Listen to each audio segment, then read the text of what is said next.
इस तरीके से। और आप कुछ पूछ रहे थे मेरे प्यारे मित्र? आप माइक लो, पता पहले हम माइक वैसे रह गए। आपको कोटि कोटि प्रणाम। प्रणाम आपको भी। मैं यहाँ पर कुछ समय ध्यान लगाया तो मेरे हृदय की जो धड़कन है वो मुझे महसूस हो रही थी, वो संकुचित फैल रहा था यहाँ पर छाती पे, मतलब यूँ हो रहा था, इस तरह महसूस हुई। तो वो बहुत शुभ है। अगर आप उसे ही महसूस करेंगे तो कुछ समय बाद क्या होगा, धड़कन महसूस ही नहीं होगी। जब धड़कन महसूस नहीं हो तो ये मत सोचना कि कुछ अनुभव नहीं हुआ, तो तुम इस हृदय की धड़कन से भी पार चलेगा। और जब इस हृदय की धड़कन से पार जाएंगे तभी वो हृदय खुलेगा, जिससे हम प्रेम परमात्मा को पा सकते हैं। क्योंकि अभी तो फिजिकल हृदय की धड़कन की वजह से वो धड़कन महसूस हो रही है, उससे भी एक कदम आगे जाना है। और जब उससे एक कदम आगे जाएंगे तो बस आप यहाँ बैठो, मैं आपके चरणों में। नहीं, सभी चरण परमात्मा के हैं, आपके चरण भी परमात्मा के हैं। देखा नहीं, जब कोई शिष्य झुकता है गुरु के चरणों में तो गुरु को भी झुकना पड़ता है, गुरु को भी झुकना पड़ता है। गुरु सीधा नहीं खड़ा हो सकता। तो सभी चरण परमात्मा के हैं। क्या तुम्हारे और मेरे? मुझे लगता तो नहीं ऐसा कि तुम्हारे और मेरे एक ही है ना?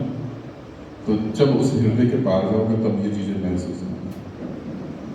उसके लिए क्या करना पड़ेगा? शादीशुदा जी तो बड़ा व्यस्त, उसके लिए खूब प्रेम करना पड़ेगा, पत्नी से चालू करना। हाँ गुरुदेव, मैं घर से जब चला था बाइक लेके तो पत्नी दरवाजे पर खड़ी थी। वो कह रही थी कि तुम कहीं बाहर जा रहे हो तो पैर छू के जाते हो, क्योंकि माता पिता तो दूसरे घर पे, मैं तुम्हारे पैर छू लेता हूँ। तो मैं गया, ऐसे खुश रखना चाहिए। मैं गया, मैं लाओ तुम्हारे चरणों के तरह मैं छू लेता हूँ। झुका तो हंसने लगी। तो मैंने कहा चलते, मेरे गुरुदेव ने कहा है पत्नी के पैर छू के आना। तो बोली अच्छे गुरुदेव। मैंने इसीलिए कहा कि मेरे साधकों को कोई दिक्कत ना हो, उनको जो है एक चॉकलेट का टुकड़ा दे दो, वो खाती रहेंगे और खुश रहेंगे। और जब प्रेम भी करना तो पत्नी से चालू करना है, ये भी ध्यान रखना।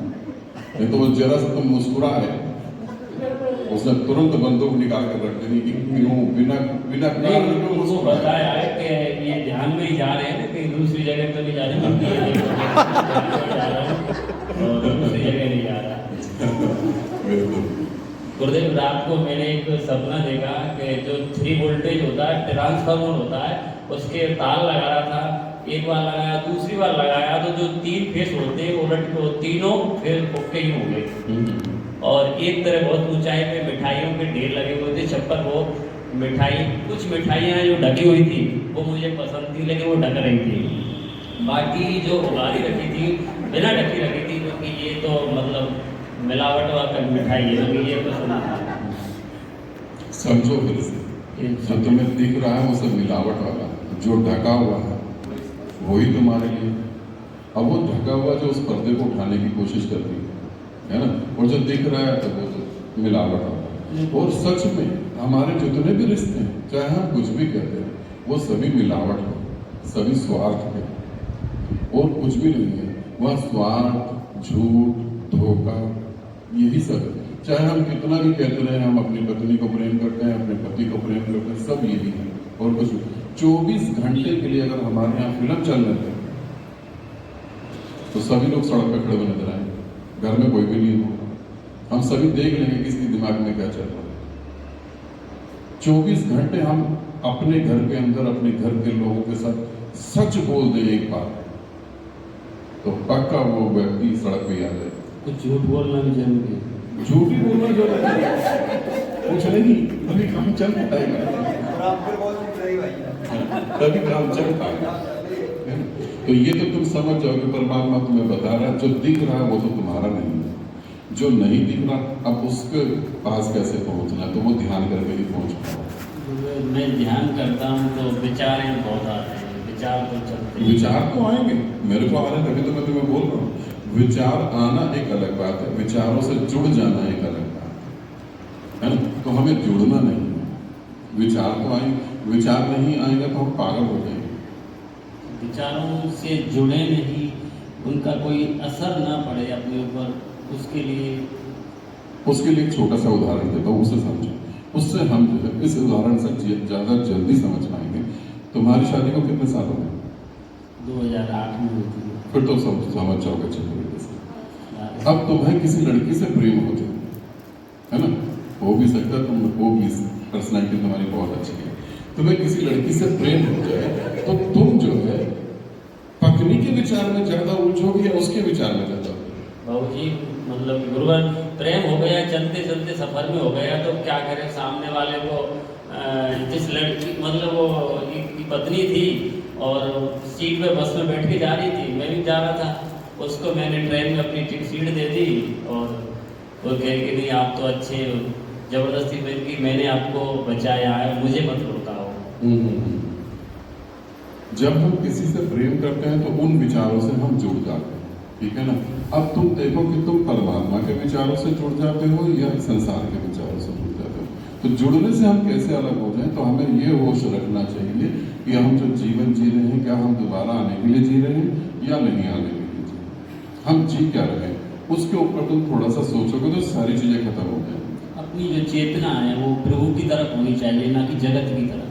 चेतना तो सहज ही प्रभु की तरफ चली जाएगी, उसकी टेंशन नहीं। तुम ये सोचो कि हम मैं क्या कर रहा हूं और क्यों कर रहा हूं, है ना। जब तुम सोचो कि मैं क्या कर रहा हूं और क्यों कर रहा हूं, विचार अपने आप को करने लगेगा। दूसरा बता देता हूं, तुम दूर हो जाओगे। दूसरा तुम ये सोचो कि जो तुम बोलने जा रहे हो, क्या वो बोलना तुम्हारे लिए बहुत जरूरी है? क्या तुम्हारे बोलने से दूसरे वाले का भला होने वाला है? और तुम्हें लगे ना जो तुम बोलने जा रहे हो वो जरूरी नहीं है, और तुम्हारे बोलने से दूसरे वाले का भला भी नहीं होगा, तब तुम देखोगे तुम सहज ही विचारों से दूर चले। क्योंकि हमारे पास 99% ऐसे ही विचार होते हैं, ना तो किसी का लेना देना होता है और ना ही किसी को जरूरत होती है, जबरदस्ती हम दे रहे होते हैं। तो जब तुम अपने से ये बात पूछोगे तो एक अवेयरनेस पैदा होगी, एक होश पैदा होगा, और फिर तुम धीरे धीरे दूर हो जाओगे। बहुत ही सरल और सहज है, ठीक है ना। मेरे साथ होता है दूसरी वैसा, मेरे हस्बैंड कहीं जाते हैं ना, वो अपनी गर्लफ्रेंड से मिलने जाते हैं तो बोल के जाते हैं, मैं बोलती हूँ बहुत अच्छा, आराम से मैं इतना ब्रेस करती हूँ और मैं सोचती हूँ आप जाओ, मैं अपने बॉयफ्रेंड के साथ खुश हूँ, मैं अपने उसमें ध्यान में लग जाती हूँ और इतना अच्छा ध्यान होता है कि मजा आता है। मतलब ध्यान में अपने आप हस्बैंड को ब्लेसिंग निकलती है। तो बहुत अच्छी बात। तुम्हारा बॉयफ्रेंड भी? नहीं, भगवान। अच्छा, मेरे को लगा ये क्या हुआ। हाँ, वही तो मैं तो सोचने पड़ेगा, ऐसा कैसे हो सकता है। मैं बोलती हूँ आप अपनी गर्लफ्रेंड के साथ जाओ, मैं अपने बॉयफ्रेंड के साथ जाती हूँ और मैं अपने ध्यान में, मतलब इतना अच्छा ध्यान होता है और इतना मजा आता है उस दिन ध्यान में, और ऐसा लगता है भगवान रोज जाएंगे। जब तुम किसी दूसरे को, इसे समझना गोपिका, सभी लोग समझे, जब तुम किसी दूसरे व्यक्ति को उसकी फ्रीडम देते हो, जब तुम किसी दूसरे व्यक्ति की आज़ादी समझ के उसे आज़ाद करते हो, तो तुम भी आज़ाद हो जाते हो। गुलाम बनाने का सबसे पहला गुण तो है गुलाम बनना। तुम बिना गुलाम बने किसी को गुलाम नहीं बना सकते, पहले तो तुम्हें ही गुलाम बनना होगा। तुम ही एक शब्द कहोगे मैं तुम्हारे बिना जी नहीं सकता, तो दूसरे को भी लगेगा, तो दूसरा कहेगा मैं भी नहीं जी सकता। पहले गुलाम कौन बना? तुम।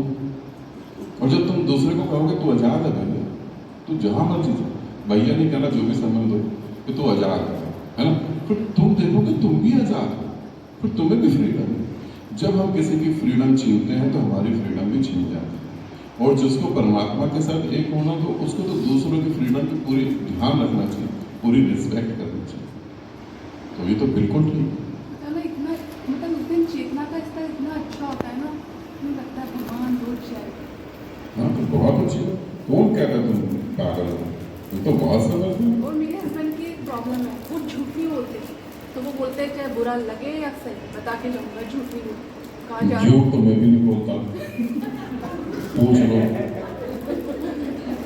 झूठ नहीं बोलते हो, चाहे कुछ भी हो जाए, बता के तो जाऊंगे ही जाऊंगा। ये तो बहुत अच्छी बात है। और अब तो जो है, अभी तो फिलहाल फिर भी ठीक है कि हस्बैंड बोल देते हैं कि मैं अपनी गर्लफ्रेंड के साथ जा रहा हूँ। आगे का समय तो और भी बहुत खतरनाक है। हस्बैंड ये भी बोल सकते कि मैं अपने बॉयफ्रेंड के पास जा रहा हूँ, तो और डेंजर है ना। तो ये तो समझो कि शुक्र आदमी समय सही चल रहा है, तो आजादी दे देना ठीक है। कहीं दूसरा रास्ता खोज लिया तो बड़ी गड़बड़ होगी। उसके विकार